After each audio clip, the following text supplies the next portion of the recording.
Hello guys, kakauwi ko lang ng bahay, galing ako sa store.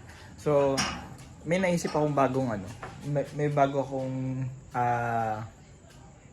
i-vlog ngayon na i-feature natin for the siguro kung daily mangyayari sa akin ito, i-vlog ko daily. So, ang title ng aking vlog ngayon is Shit Happens.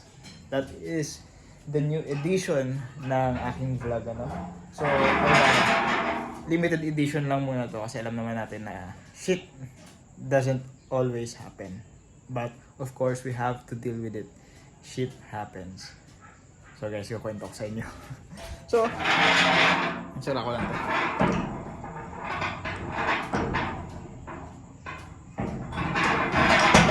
So, umpisahan natin ang kwento. Kaya tayo sa ilaw. Yeah. Umpisahan natin ang kwento, So, ang ganda ng umaga, yes, pumasok ako sa trabaho. And yan, ginawa namin kahapon is pinak na namin by portion yung mga binili kong karne at saka mga gulay para kapag may order, kukunin na lang sa freezer tapos iluluto na para mas mabilis yung servings natin, Sa observation namin, less than 15 minutes na lang masaserve na yung pagkain. And para siyang fresh pa rin kasi nasubukan ko kanina, Siyempre bago kami magtinda ng mga foods namin, siyempre sinisiguro namin na good quality siya, na the best possible quality siya. So ayun na nga, excited na ako pumunta sa trabaho.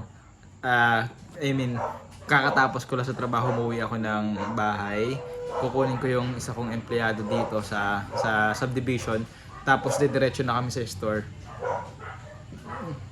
And dito na nagsisimula yung shit happens. Bakit po?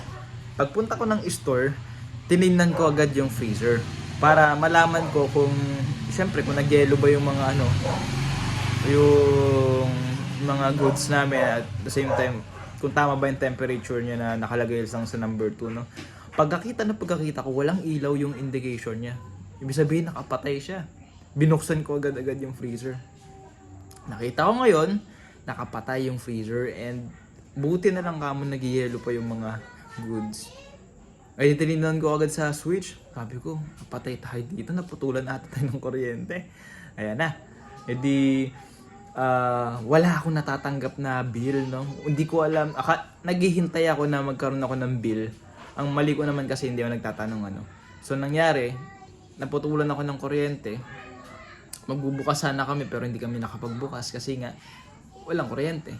So, ang nagiging problema ngayon ay saan ko dadalhin yung mga goods o yung mga nakalagay sa freezer, kasi kapag hinayaan ko yun, doon masisira, Masisira lahat yun. So, hindi ko alam gagawin ko. Pinauwi ko muna yung empleyado. Sabi ko, bukas ka na pumasok. Ayan. Postpone yung operation that day. And then, isip ako ng isip anong gagawin ko kasi hanggang sa nakiusap na ako sa mga katabing store ko. Unfortunately, hindi rin sila pwede kasi puno rin yung mga freezer nila. Pero, yun nga, tumawag ako dun sa shop lot owner. And sabi niya na pwede naman daw ilagay dun. So, ayan. So guys, ano pa ba? Then pag uwi ko dito, habang bumabiyahe ako, umulan pa. So nabasa din ako ng ulan. Alam mo yun, yung mga pagkakataon sa buhay na hindi mo inaasahan eh. Shit happens talaga, shit happens. Yan. So, ayan guys. So, hindi ako magko-conclude ng kahit ano, hindi ako bibigay ng kahit anong advice dahil ako mismo is learning ako sa mga bagay na to.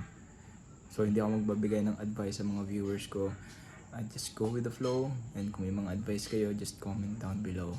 So, hindi ko to ginagawa para magkaroon ng para sa self-pity, Ginagawa ko to dahil unang-una gusto ko i-record yung sarili ko. Then balang araw, kung mayaman na ako, successful na ako sa business na to, may babalikan ako.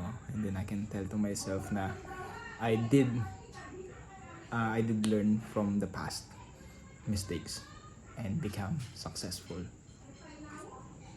So yan yung episode 1 natin sa Shit Happens. Bye-bye! Hindi ko nakita yung hindi ko nakita yung bill.